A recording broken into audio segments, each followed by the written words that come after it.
নমস্কার সবাইকে। আজ আমি ফিরনির একটি রেসিপি করব। আমার ফিরনিটা দেখুন কত সুন্দর হয়েছে। আপনারা ঠিক এইভাবে করে খেয়ে দেখবেন, খুবই সুস্বাদু হয় খেতে। আর এইভাবে তৈরি করলে আপনাদের ফিরনিও ঠিক এরকম হবে। আমি ফিরনি তৈরি করার জন্য এখানে আমি গোবিন্দভোগ চাল নিয়ে নিয়েছি। ভালো করে ধুয়ে 10 মিনিট ভিজিয়ে রেখে জল ঝরাতে দিয়ে দিয়েছি। এবার আমি এটি গুঁড়ো করে নেব। আপনারা চাইলে বাসমতি চাল ইউজ করতে পারেন। এটি হালকা দানা দানা থাকবে, যেমনটা সুজি থাকে। এবার আমি 1 লিটার ফুল ক্রিম দুধ নিয়ে নিয়েছি। আবার আমি হাফ লিটার দুধ দিলাম। টোটাল আমি 1.5 লিটার দুধ দিয়ে করছি।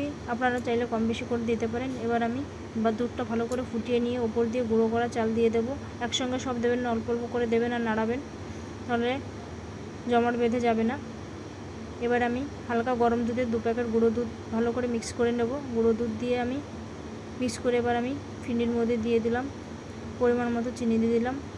এটা কিন্তু খুব বেশি মিষ্টি হয় না, আপনারা আপনার স্বাদ মতো চিনি ইউজ করবেন। ভালো করে আমি মিক্স করে নেব। এবার আমি কাজু, 2টো এলাচ আমি পাউডার তৈরি করে নেব।